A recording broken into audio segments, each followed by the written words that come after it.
I have a question, and I want to hear your thoughts. There is a saying in English that says, it's the thought that counts. You ever hear that people say that? Yeah. I'm sorry I couldn't make it to the party. Don't worry, it's the thought that counts. Is that a Jewish concept or no? Partially. No, it's a human concept. No. It's a human concept. Well, humans say it. I'm saying, is it Jewishly true? No, Is it true that the thought that counts? What do you mean partially? because the thought that you might do a mitzvah, right, is sometimes a sentence. If you're interrupted, if something interferes with you doing the mitzvah, it's as if there's some energy given to it. It's not the complete mitzvah, but it's not nothing. So, partially. Partially. So if you think about doing a mitzvah, then But it's sincerely. sincerely think about doing a mitzvah. I'm going to donate $3 billion.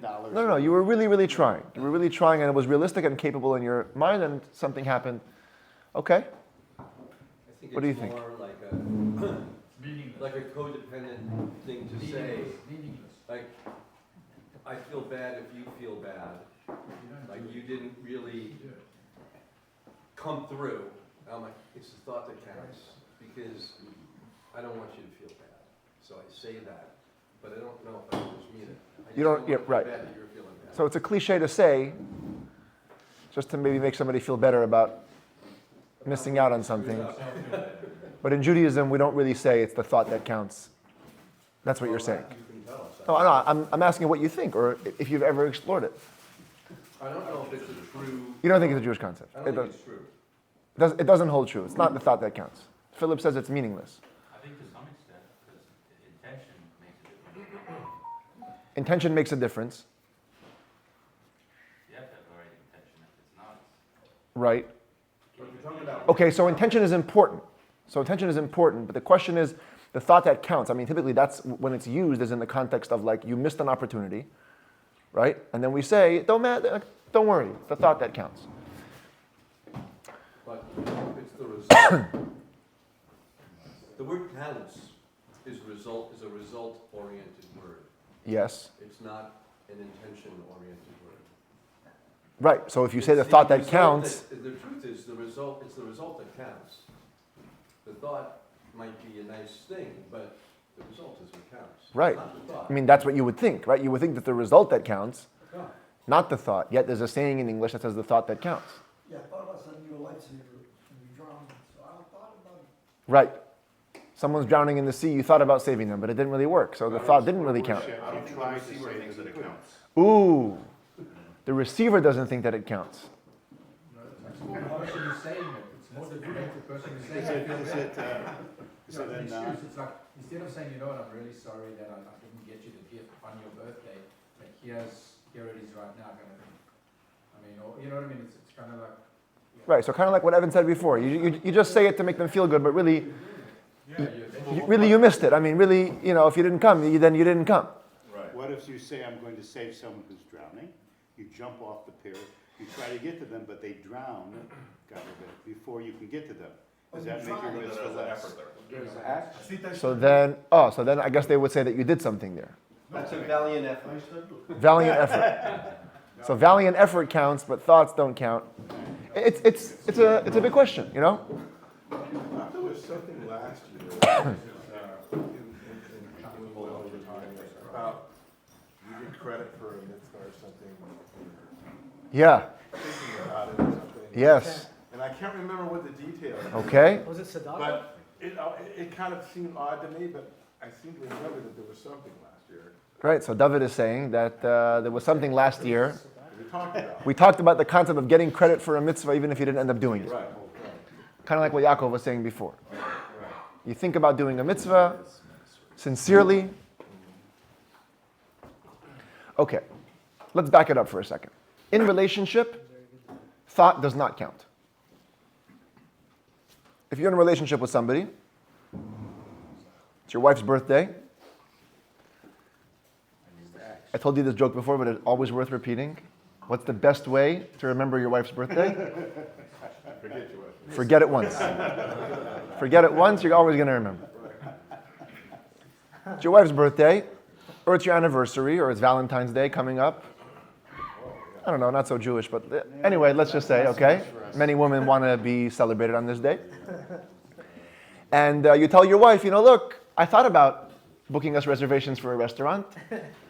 I thought about planning a little vacation. I thought about getting you a ring or a present or a necklace. I thought a lot of good thoughts. So obviously, it counts for nothing. Because... If anything, it's worse. And maybe it's worse, yeah. It's like, if you had totally forgotten, I can let that go. But you thought about it and you didn't do anything about it, that's like, wow, it's really bad. Sweetheart, I was in a coma.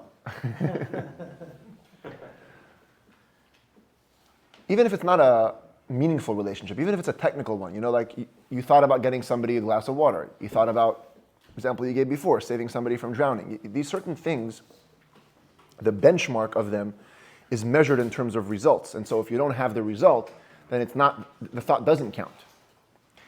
I guess what I'm trying to say is, if we say the thoughts count, the next question has to be, for what? It's the thought that counts, but for what?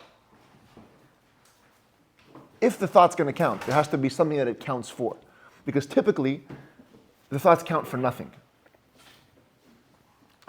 A couple of weeks ago, we had a conversation about the concept of serving God.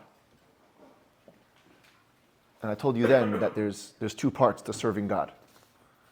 One is that it has to be God, and one that it has to be serving. Right? It's got to take work. Something's got to be giving. It can't just be robotic or mechanical. There's another part to that discussion. When we say serving God, those words presuppose two entities. They presuppose you and they presuppose God.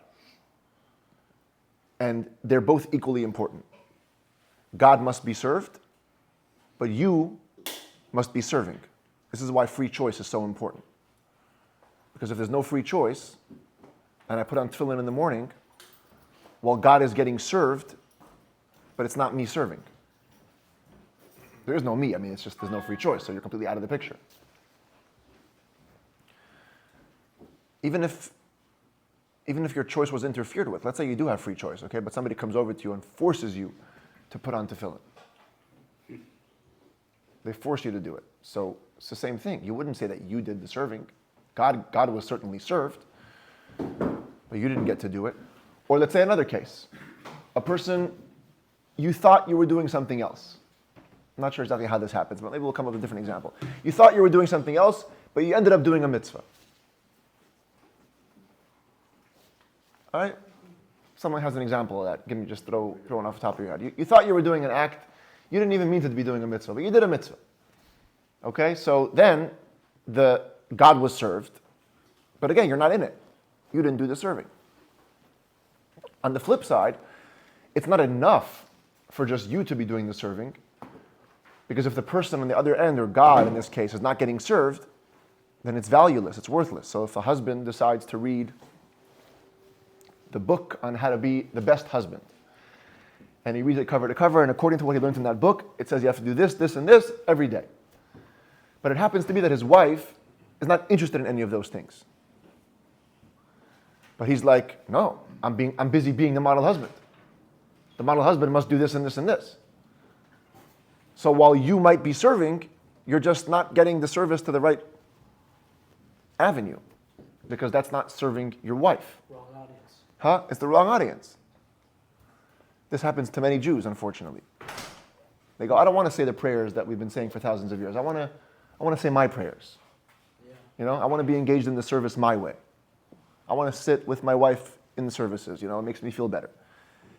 You certainly are putting yourself more into the service than were you to just read the words from the text. But then the question is, who are you serving? Yeah. If you're trying to serve God, that's not the way to serve God. So there's that. You have to have the synthesis. When we say serving God, you have to be serving, but you have to be serving God. And in that context, when the Jewish codifiers speak about, what outweighs the other, in the end, of course, it's the act that outweighs the intentions. Yep.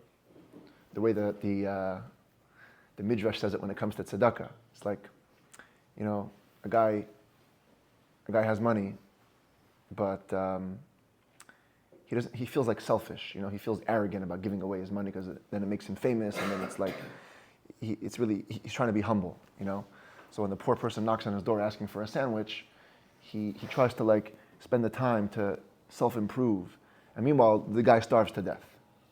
It's like you've done nothing. On the other hand, if you give the money, even if you think that there's some kind of ulterior motive there, but he got helped. In the same way, the Talmud says if you drop a coin and you don't even realize, and a poor person gets helped, you get the credit because he got helped, because of you.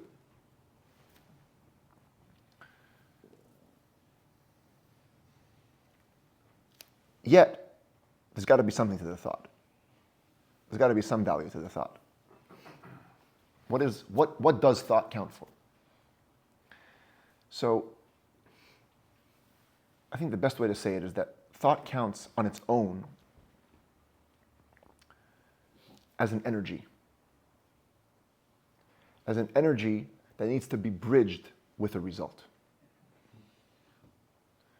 In other words, thought on its own cannot be a vehicle for anything specific. But thought can be powerful to kindle something that's already in place. And for this reason, we find that thought can be very, very powerful. You think good thoughts about somebody or something before you enter a situation. It will inspire a positive approach and a positive energy. They always tell you, right? Put yourself in a good space. When something negative is happening to you, one of the most famous sayings of the Chabad Rebbes is Tracht gut vet sein gut, right? Think good and it will be good. What does that mean? That means that the thinking good is not just going to be magically creating a be good, right? But when you put yourself in that zone, in that mind space, you actually create that version of reality which is positive. And fear is bad. Like if you're in fear of It will work bad the opposite way. news, Yeah. It will have the opposite effect because it will become a self-fulfilling prophecy. Machshava mo'elet, that's the Hebrew term. It says, thought helps. Thought provides benefit when it's done in that context.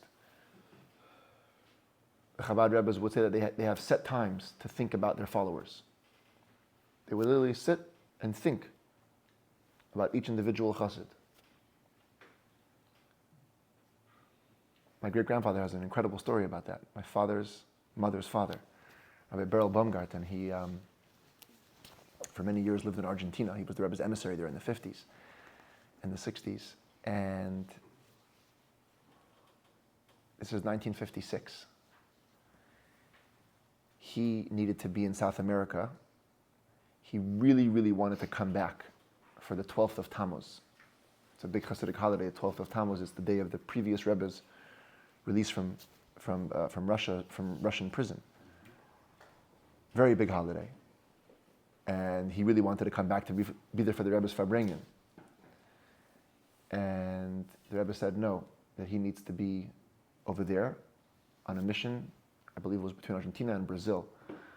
If my grandmother sees this video, she's going to get very upset. This story is one of her things. You got to tell it with the accurate details. She's like hung up on this. Anyway, there was some kind of somewhere between Argentina and Brazil is where he had to be. So he wrote to the Rebbe that he hopes the Rebbe will have him in mind. Even though he won't be there physically, but please, the Rebbe should have him in mind on the 12th of Tammuz. Anyway, he ends up in this little village at the edge of Argentina, and there was a ferry near I believe it's called the Iguazu River or falls. Some kind of nice falls over there where you have to cross over from one place to another through a ferry. And the way these ferries work, like they have today also, they take your car on the ferry, right? You drive your car on, and then you get on the ferry, and then they transport you, and they take you off, and your car comes off.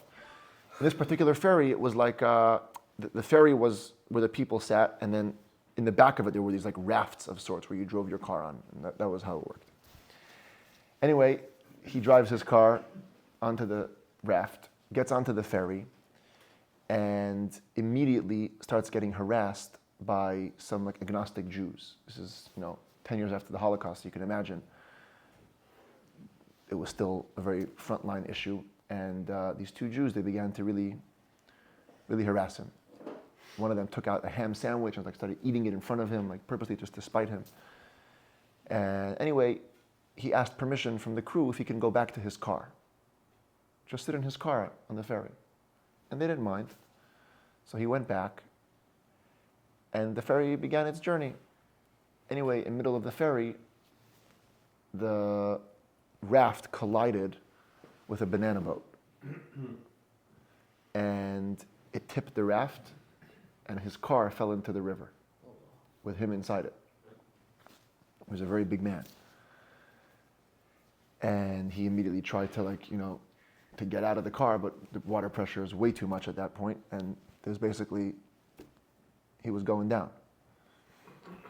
He started to say vidui, like the confessional prayer before you die, and then he said to himself, 1 second, it's the 12th of Tammuz today. It's a holiday. No vidui, no confession, nothing. Something good is about to happen. And he envisioned the Rebbe in his mind, and he said, I'm just doing your mission, I'm just doing your work. Do something. And at that moment, literally as he was thinking these thoughts, the car door burst open, and he was sucked out into the river. Now, he didn't know how to swim. And there's different versions in the story exactly, but basically the bottom line is that there was a waterfall, a very powerful waterfall right next to it, right next to where he was, that was going deep into the water, and then the pressure was kind of lifting things up with it. Bottom line is he was lifted up to the surface because of the power of this waterfall. And the people on the ferry who were looking for him, because they knew he fell inside, they basically caught him in the nick of time, and he survived. He lost his kippah, his hat, his tefillin, everything was in the car. And he came up, and anyway, these two Jews apologized to him. It was a whole story about this. Anyway, when he got back to New York, the next time, I don't know when it was, a month or 2 months later, he set up a private audience with the Rebbe.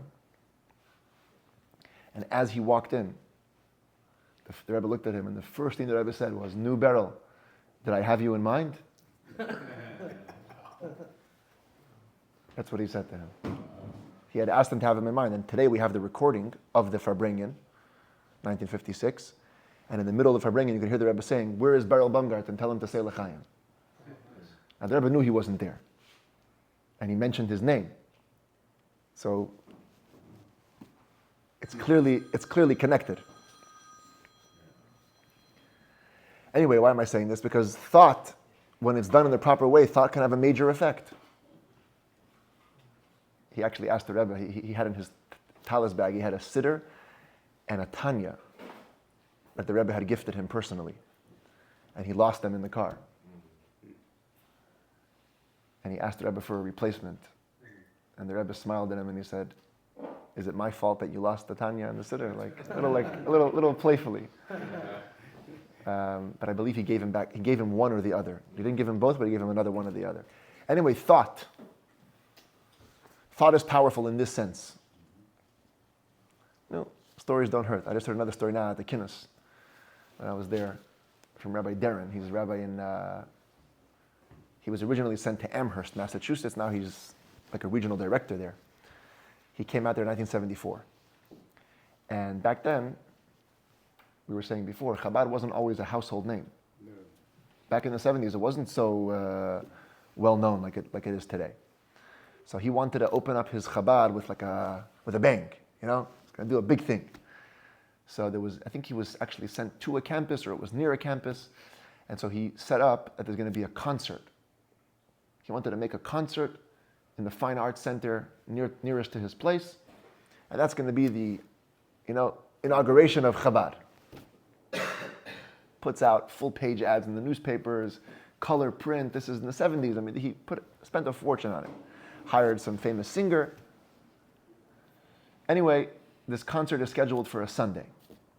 Friday, 2 days before, he calls in to the Fine Arts Center to find out, how the tickets are selling. Gets on the call. How many hundreds of tickets were sold already? So the secretary says, 1 second, check my computer, 87 tickets. Because 87 tickets, that's not acceptable. It's going to be a disaster. It's a 1,000-seat auditorium. No, something's wrong. Tell me. Anyway, bottom line is 87 tickets. He goes into Shabbos. He says, it was the worst Shabbos of my life. All I could think about, the house that he was renting, you can see the Fine Arts Center from there. He looked out the window. He said to himself, Yisrael, that was his name, you thought that's going to be the scene of the beginning of Chabad. That's going to be the scene of your downfall tomorrow. And he's looking there and he's crying. And as he's sitting there, he remembers a story about Reb Mendel Futterfass, a big chassid of the last generation. He was in Siberia, arrested for years in the 40s. And he wasn't even able to write. So he decided to write a letter to the Rebbe in his mind. Because he doesn't have paper. So he did all the spiritual preparations that you would do before writing a letter to the Rebbe. And then in his mind, he composed a letter.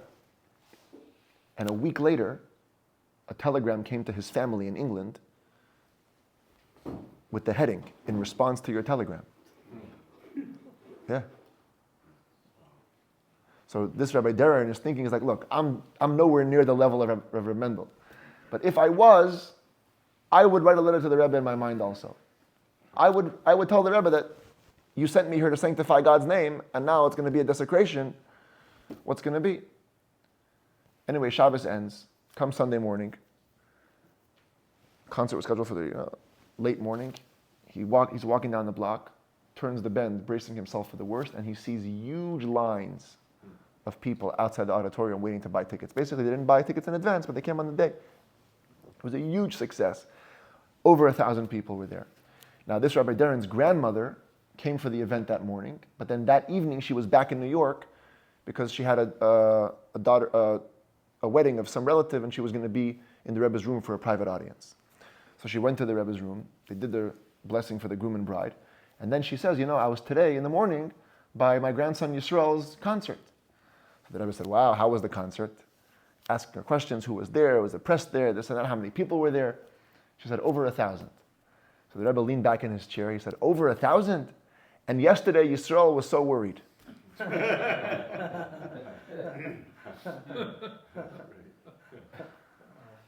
So she figured he must have wrote a letter. She goes back and asks him, and she said, absolutely not. But he tells her the story of the mind.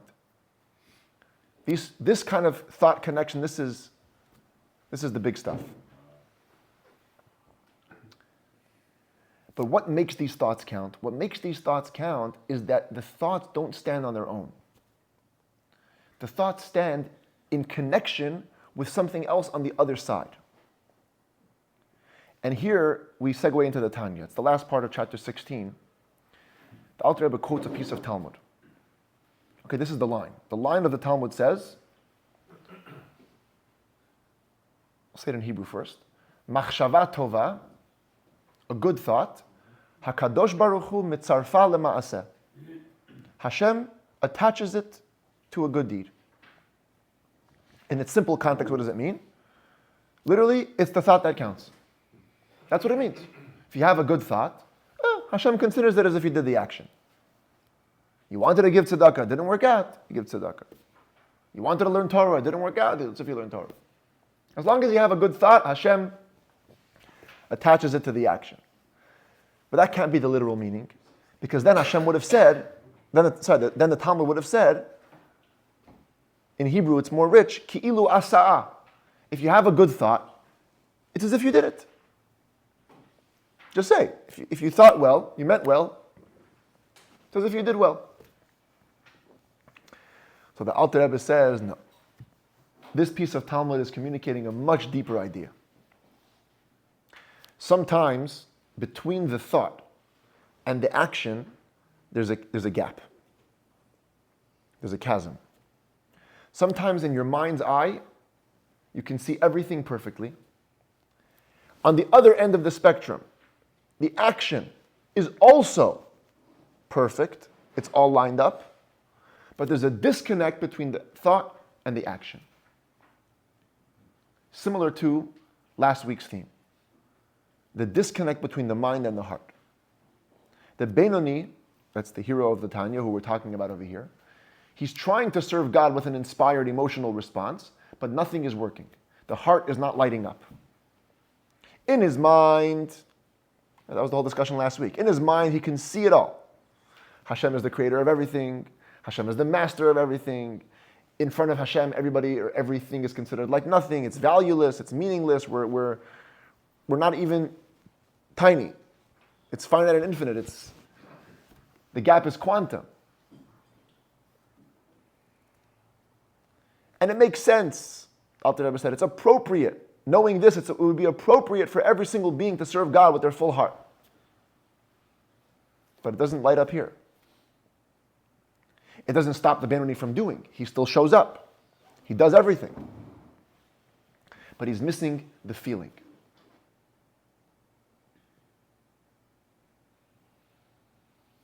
So Hashem says, don't worry. Machshava tova. If you have the good thought on one end, Hashem attaches it to the action. The word attach is operative. He takes the intention, he takes the meditation, he takes the action, and he says, you know what? Fusion. Fusion as if there were feeling. Fusion as if there were heart. Fusion as if there was a lit up emotional experience. I guess the metaphor would be not a husband who thinks that he's going to be the model husband and does what he wants. He's doing what he knows his wife wants. But there's no feeling. He knows what his wife wants. He knows he should do that. He does it. But inside he's like, really? Aren't we tired of this? Or I just don't feel it. I wish I did. A numbness. In other words, a numbness that's accompanying sincere thought and sincere action. Then Hashem puts it together. He says, we'll make it as if. You can skip that part. You don't have to go through all the steps. You get a pass. Because in the end of the day, and this we kind of touched on last week as well, in the end of the day, what's the point of infusing your mitzvahs with feeling? This is another big concept that doesn't get spoken about often enough. In the beginning of the class, I said that you need intention, you need passion, you need meaning in order to put yourself into the picture, right? But the truth is that at the deepest level, that's also serving yourself. In other words, at an initial level, we see that feeling as enhancing the service of God, right? I'll put on tefillin. If I put on tefillin and I understand the meaning, won't the tefillin be even greater? So on the one hand, yes. But on the other hand, no. Because now you've made it again about yourself. You've brought yourself back into the picture and you don't necessarily allow for God's infinity to become evident and present in this experience.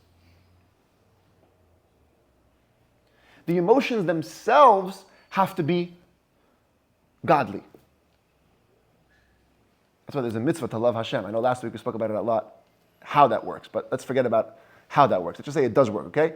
But what does it mean when Hashem says there's a mitzvah to love me? That means that by legislating the love, it becomes a godly thing. Because people can love for selfish reasons. Then you're not really loving God. People can, there's a mitzvah to also know God, right? To explore and understand Hashem. You can learn theology, but not know God. Because you're pursuing the knowledge not to know God, but to figure yourself out, to make sense in your head, to organize your thoughts. You have issues, you have questions, you have doubts you have to resolve. So you go through the journey of knowing Hashem. When we say it's a mitzvah to know Hashem, we mean Hashem has to become the center of that knowledge. And the same with loving God. Hashem has to become the center of that love. So since in the end of the day, anyway, the pursuit of love, the pursuit of feeling, the pursuit of the heart is to serve the mitzvah, to serve Hashem, Well, the same God that commanded the love can be the same God to say, hey, you're good. We'll skip it. We'll go from thought to action straight.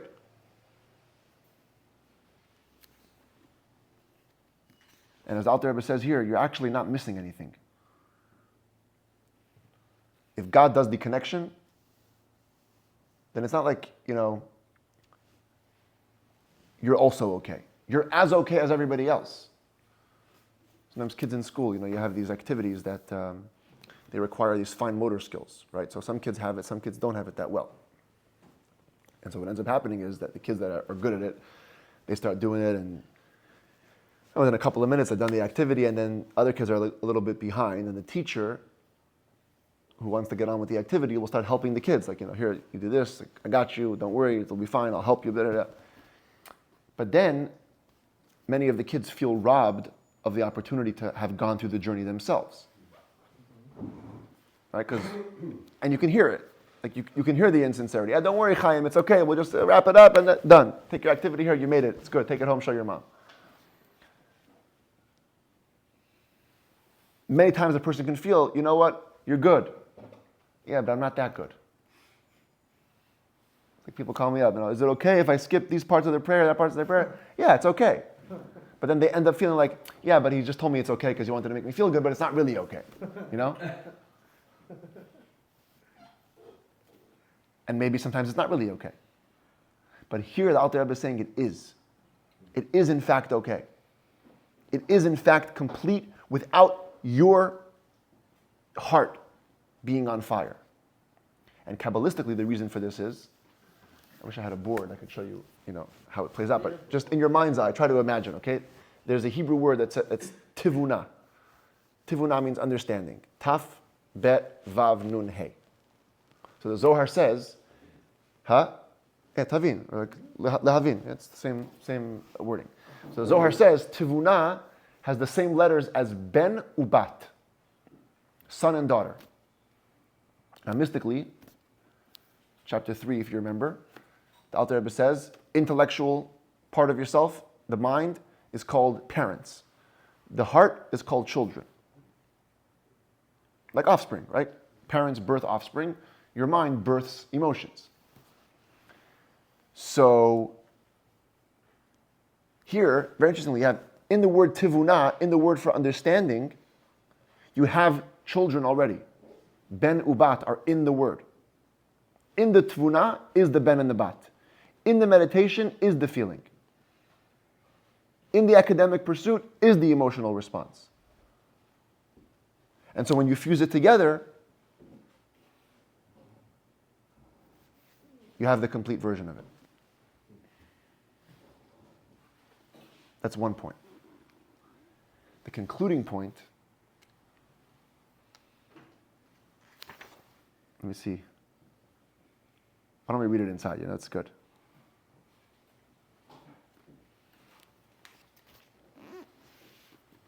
Let me see where we're at here.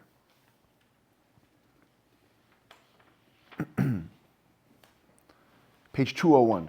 Let's read the last couple of, literally the last 2-3 lines of the chapter. If you have the English Tanya. Top of 201. The Alter Rebbe makes a final point where he says that really, it's not necessarily so much about closing the gap between intellect and emotions. There's a part of you inside that's already emotionally in tune. Let's see it. He says, he speaks a little bit in Kabbalistic language, so just bear with me. But even without any intellectually generated emotion whatsoever, either tangible or discerned, let's say you have none. Not the ones that you can feel, not the ones that you're even just able to envision.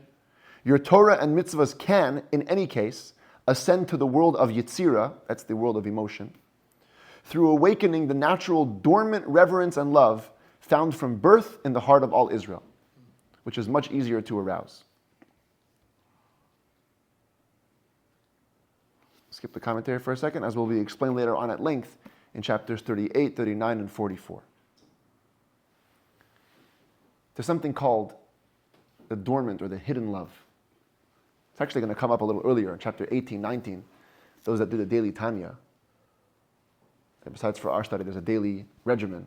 We just did these chapters last week, 18, 19. The hidden love. The Alter Rebbe essentially makes the case that there's a fire inside you that you can never put out. You can fight it, you can ignore it, you can put it to sleep, but you can't kill it. And that fire inside of you is fully in tune in every fiber, every way to Hashem. 2 nights ago, I was giving a class at my home. We do for young people a course. And it's called the Jewish Course of Why. So basically, it's like a fast-paced course. Many times these courses are one topic for 4 weeks. This is 10 topics in 1 week. It's like a bunch of why questions in Judaism. Why do we do this, and why do we do that, and why do we even ask why, and why do we, a whole bunch of whys. So one of the students, he asked me, he said, is there any question that if I ask you, it'll make a dent in your faith?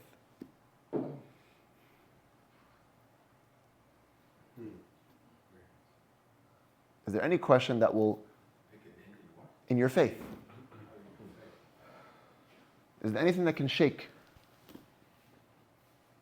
the level of commitment or connection that you have to Hashem?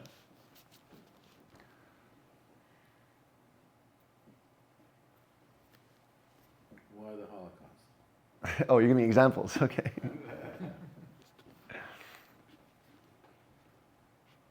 So I told him, I said no.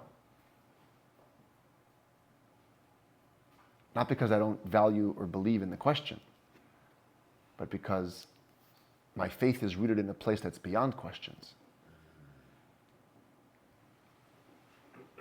So I struggle with the questions like anybody struggles.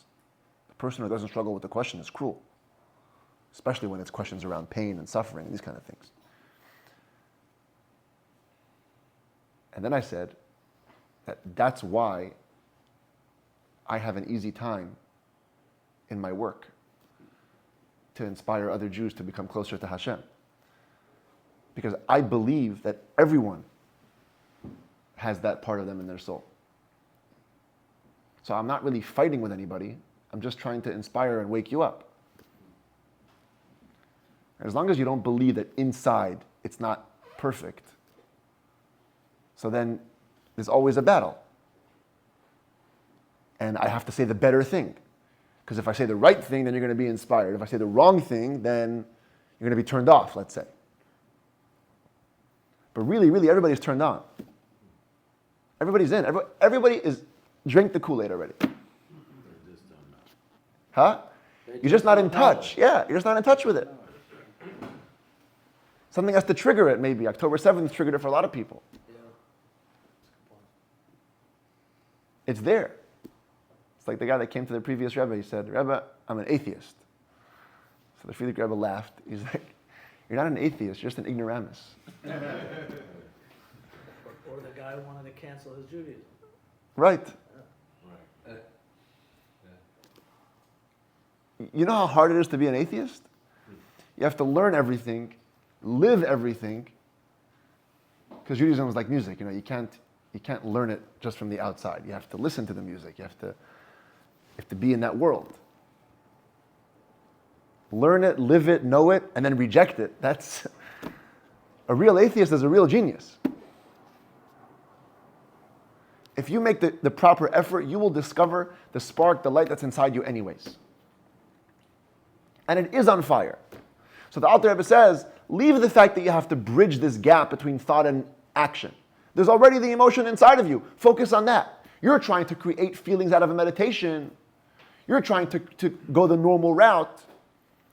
Perhaps that doesn't work for you. But it happens to be that in your heart there's already a pilot light. Just light it up. And this has to be our approach to Jews that are around us as well. Because it's not just the 1 or 2 or 3 people that are influencers. Everybody is an influence in your circle. There are other Jews that are depending on your inspiration to them. Approach them not with a battling approach, but with a team approach. You're not trying to create something new. You're just trying to kindle something that is. L'chaim. I am.